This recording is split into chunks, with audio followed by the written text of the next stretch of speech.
Maelekezo ya kiti kwa serikali: halmashauri zote zilokaidi agizo la serikali la kununua dawa za malaria, vinyemelea vya malaria na kusababisha magonjwa ya kuendelea kuumiza Watanzania, na pesa zimetolewa. Bunge linataka orodha ya halmashauri hizi isizidi saa 8 mchana tarehe 8.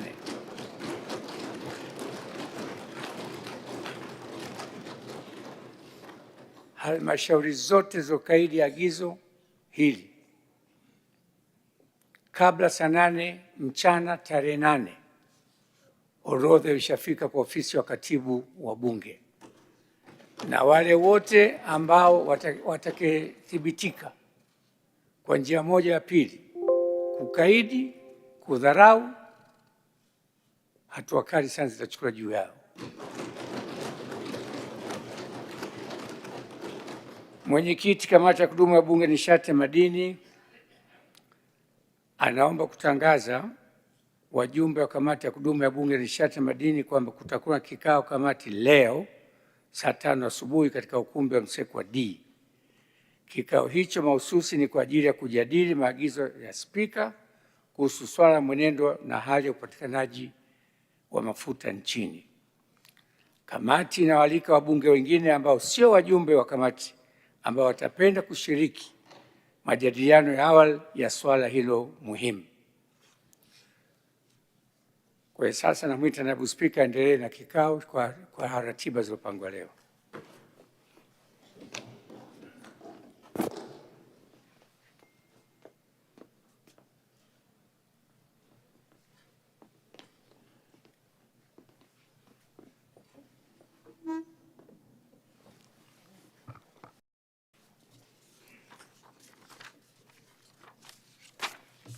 Mheshimiwa Bunge, tutaendelea na ratiba yetu. Katibu, maswali ya kawaida.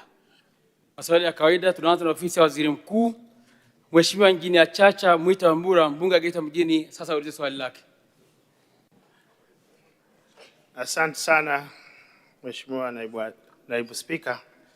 Naomba sasa swali langu namba 11 lipate majibu ya serikali.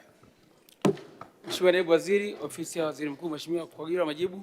Mheshimiwa Naibu Spika, kwa niaba ya Waziri wa Nchi, Ofisi ya Waziri Mkuu TAMISEMI, napenda kujibu swali la Mheshimiwa Injinia Chacha Mwita Wambura, mbunge wa Geita mjini kama ifuatavyo. Baadhi ya maeneo ya mbugani na kivukoni yana uelekeo wa maji mengi, hivyo kutokea mafuriko hasa nyakati za mvua nyingi.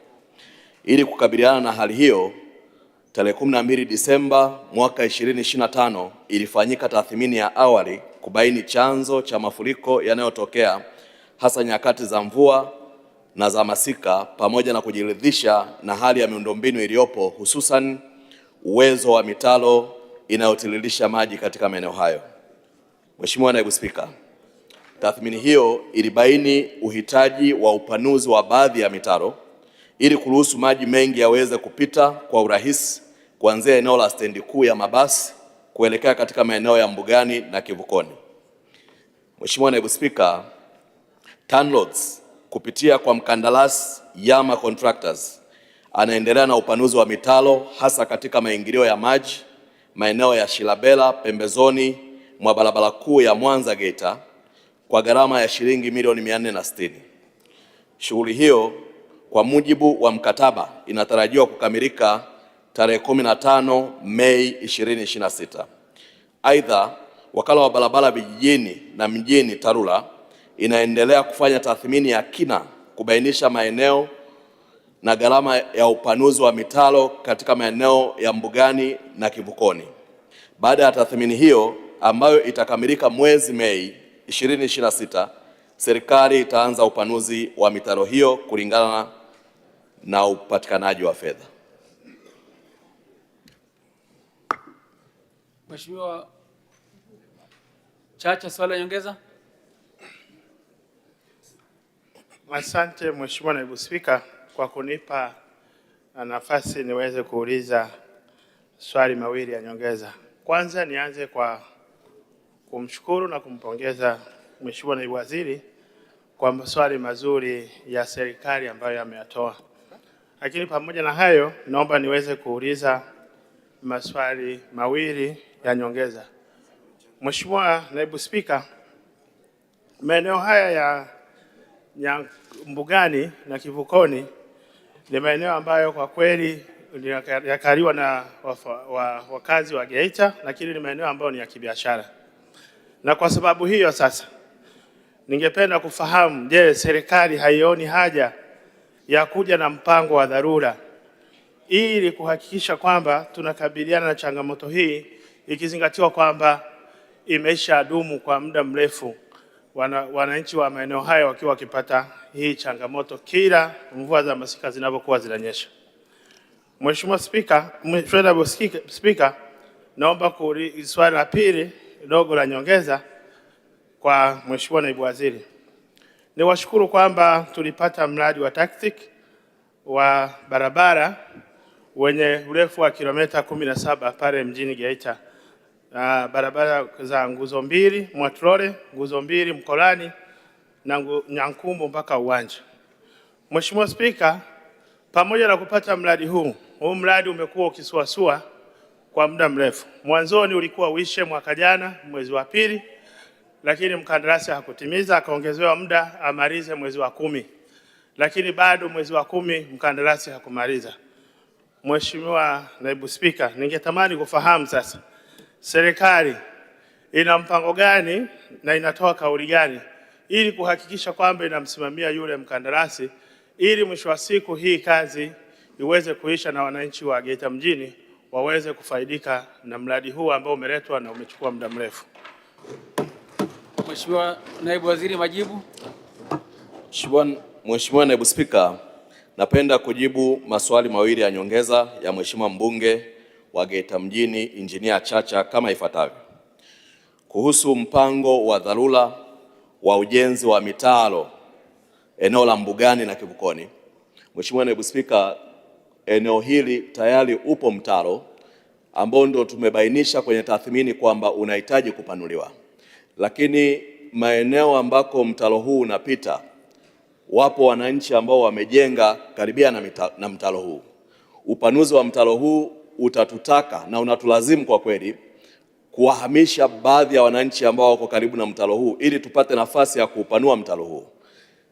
Serikali kupitia halmashauri yetu pale Geita mjini, mwaka wa fedha huu ambao tunapitisha bajeti yake, tumetenga milioni 200 kwa ajili ya kuhamisha wananchi hao ambao ni kama nyumba 2, 3 au 4 hivi, ili waweze kupisha na tuweze kufanya upanuzi wa mtaro huu. Mheshimiwa Naibu Spika, ni kweli kwamba tunao mradi wa TACTIC ambao ulikuwa awamu ya kwanza miongoni mwa ile miji 12 ambao tulisaini mikataba 24, ilikuwa ni miongoni na Geita mjini. Ni kweli mkandarasi amekuwa akisuasua na serikali iliamua kuchukua hatua kali za kuvunja mkataba ule. Baadaye tulivyofanya mazungumzo naye ya kina, tulikubaliana mambo yafuatayo na mkandarasi huyo.